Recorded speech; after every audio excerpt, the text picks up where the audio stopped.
All right, hello, and welcome to our next installment of the SASCOG Researcher Interview Series. I'm Marisa Young. I'm an assistant professor of OBGYN at Emory University in Atlanta, and I'm thrilled to be joined today by Dr. Catherine McKenney. And so first of all, Dr. McKenney, if you could just introduce yourself, tell us where you're from originally, your current positions and responsibilities in your institution, including clinical, administrative, research, or other areas. Okay. Hi, happy to be here. Thanks for having me. I'm Katie McKenney. I'm originally from North Carolina, and I did med school and a public health degree there at the University of North Carolina. And I'm currently on the faculty at the University of Colorado Anschutz Medical Campus, which is in Aurora, Denver metro area. I'm a full scope general OBGYN, 65% clinical. And I spend a couple of days a month on labor and delivery. I have GYN OR days and cover the GYN hospital service. I take home call. I have a clinic that's divided between general OBGYN care and PCOS care, which is my clinical specialty. And then I'm the director of the adult PCOS multidisciplinary program. Awesome. What's the other 35%? Is that administrative or research or a combination? Combination of administrative and research time. Awesome. Tell us a little bit about your research interests and any current or recent research projects or areas that you've been involved with. Yeah, so my big research project right now is the PCOS multidisciplinary program. So on the adult side, we have funding from the Department of Health and Human Services, the Office of the Assistant Secretary for Health, and that funding will conclude at the end of this year. And the funding is for a multidisciplinary program creation and then program evaluation. So in that context, we have a few different studies going on. We have a couple of retrospective studies in progress looking at pregnancy outcomes in PCOS at the University of Colorado, as well as looking at the general quality of PCOS care at the University of Colorado. And then we're enrolling still for a patient registry, a prospective study of outcomes within our program. And separate from all of that, we also are doing qualitative research, doing focus groups and individual interviews with people who have PCOS about their lived experience with PCOS and accessing care for PCOS. Awesome. Okay. I'd love to hear a little bit more about kind of what sparked your interest in these research areas and sort of the experiences that brought you to where you are today as a researcher. All right. Yeah, I mean, my interest in PCOS actually, it was a clinical niche that was sort of handed to me when I took my job, which I think is kind of funny because I'm very passionate about it now. But I came to see you and my boss was sort of like, here, we need somebody to do. At first, the suggestion was something related to postpartum care, and that wasn't especially appealing to me. And so then she suggested PCOS, and I said, sure, that sounds like something I could do. And shortly after that, there was a grant RFA related to PCOS, fibroids, and endometriosis from Health and Human Services. And at CU, there is a huge infrastructure for the generalist division to conduct research, including a research director who is a public health PhD who assists with grant writing. And that was really useful to me because I had never really written a grant before, had never really seen myself becoming a grant-funded researcher. But with these resources, we were able to pursue that grant and ultimately were awarded it. And that really kicked things off. In terms of the research experiences that led to the program building here, I think my experience during my public health degree was really valuable. I learned a little bit about kind of population health and program evaluation. I was involved in a prospective study looking at lactation and mental health while I was at UNC. And all of that sort of laid the foundation for what would come subsequently. I did some epidemiologic research with Lynn Yee when I was at Northwestern as a resident. And ultimately not much came of that because the data was so dirty, but I learned a lot about data handling during that. And then when I was at Yale, knowing that I would be there for a very short period of time while my husband finished fellowship, my research efforts were relatively limited. But I was able to do some retrospective research that again kind of built on those skills of like, how do you make a data request to a data warehouse? What are the potential pitfalls?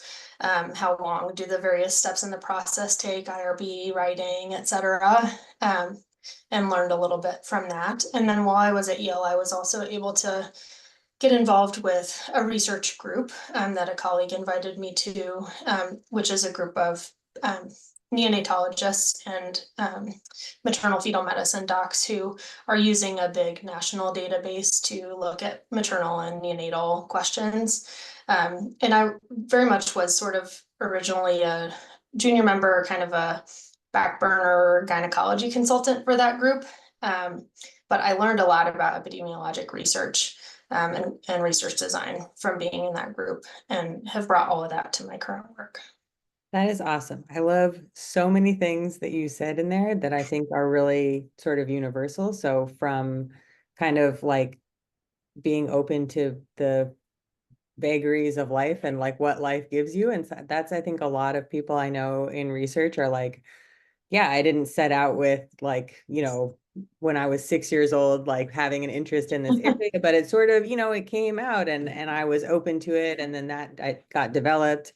So I think that's really important. And then thinking about like the resources that are available, which is going to be different in every department, but having that epidemiologist and leveraging that. And then also being part of a research group, I think really resonates with me because a lot of us as, mostly clinicians, it really helps to be in a group. And as you say, your role in that group can change over time, but that's one way of really advancing research output and, and work. And so I thank you for sharing all of those things. That's really awesome.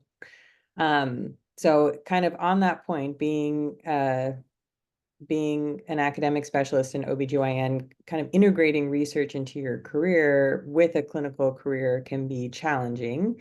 Do you see any obstacles for you or kind of in general in that balance of those two areas? Yeah, I think it definitely is challenging to be an academic specialist in general OBGYN and be pulled in so many directions and to try to get research done.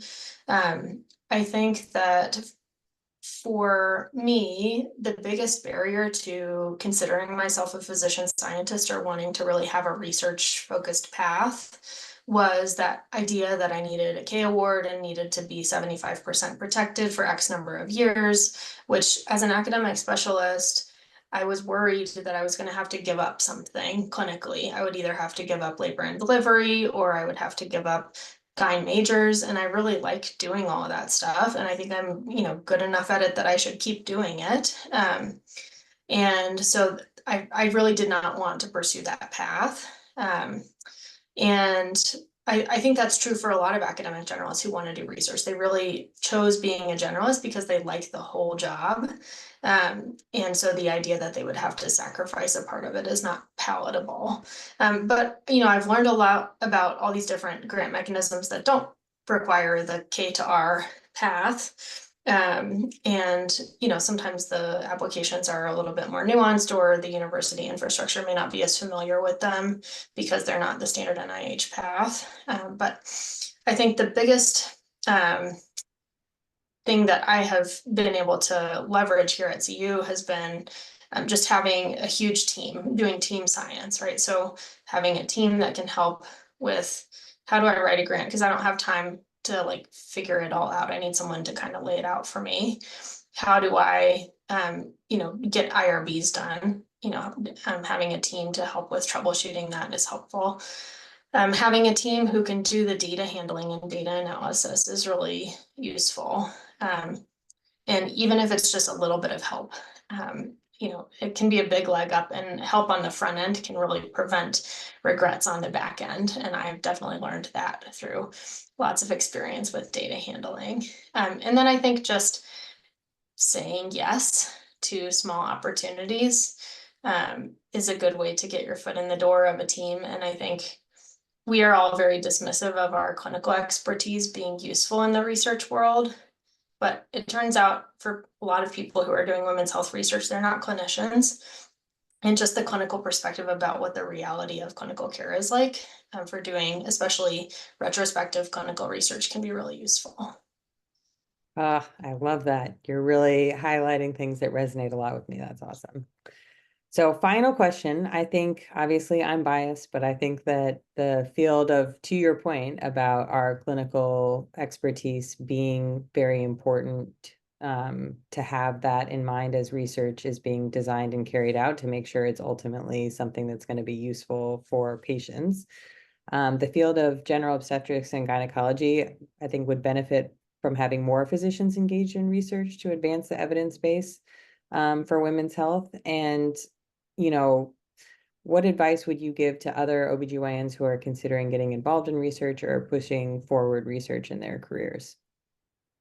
I think the biggest thing is learning about and taking advantage of the resources that are around you, and understanding that even small opportunities or small resources, can be really a big step up. Um, I think that I have many times been dismissive in my own path of taking a minor role on a team, but often, you find that your contribution is more valuable than you would have expected, or a bigger role opens up than what you thought was going to be available. And so, for instance, that research group that I joined when I was at Yale, a minor role as a sort of consulting gynecologist for the group evolved into now two first author papers, over time. And so I think it's just important to consider whether there's a possibility that opportunities, even if they're small, could align with your goals, and, at least put your foot in the water. Awesome. Well, I really appreciate your time today. It's been great to talk to you. And thank you so much. Thanks for having me.